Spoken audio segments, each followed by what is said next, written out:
Okay, now to the SWOT analysis of both organisations. Look at the SFA first. The strengths of the SFA, for the biggest strength they have is that the national game is always going to be football. So everybody in Scotland loves football. When you grow up, you want to be a football player. The whole nation's culture circulates around that. So that's always going to remain the same. Also, the youth team at the moment are doing really well. The youth game in Scotland's coming on well, along with the 2020 vision, which is a big part of the structure. They've got that in place now. It's been implemented. It's looking like it's going to give results. We'll find out at 2020 where if they got the results they wanted, but that's looking good in terms of progress. Weaknesses could be that the team at the moment, the first team, the Scotland national team, are not performing the way they would like. That is the national game. It's everybody in the nation wants that team to do well, and they're not performing. They haven't qualified for a tournament since 1998, which is a long time. Opportunities, the culture, again, like I said, the culture in Scotland is massive on football. Everybody's football orientated, so the opportunities are there. People want to see the team doing well. The public love the game. They love the SFA, and they want that to work. The threats, again, it's the same thing. It's the public's. If something goes wrong, then the SFA get chastised straight away. The media, they're straight in. If Scotland lose a game to a lower nation, they're straight in complaining about it. And that comes to my next point of the breaking up of the other countries.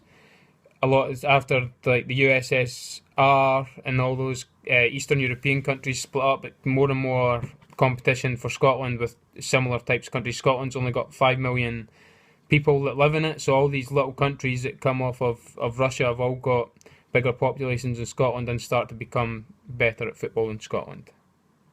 Now, USSF, on the other hand, some strengths of the USSF is that the participation levels are massive. Second in the world only to China, so there's more people playing soccer in the US than anywhere else in the world apart from China. That's a big deal.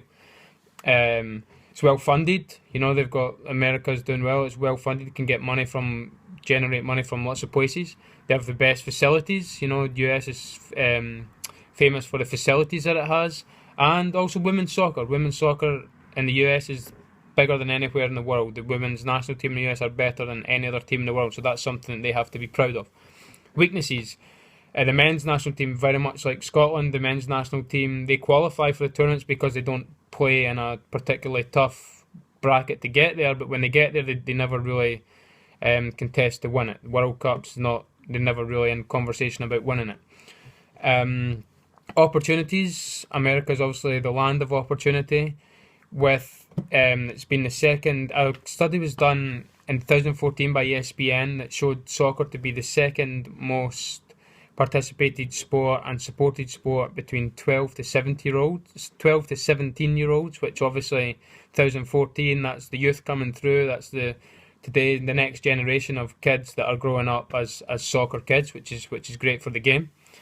Threats are obviously always going to be other sports. There's always basketball, football, baseball, ice hockey that are always going to be competing with soccer, and most likely always going to be bigger because of the historic nature they have in the country. Immigration, with Trump, his new laws on immigration, if that all comes through, then they could be in trouble.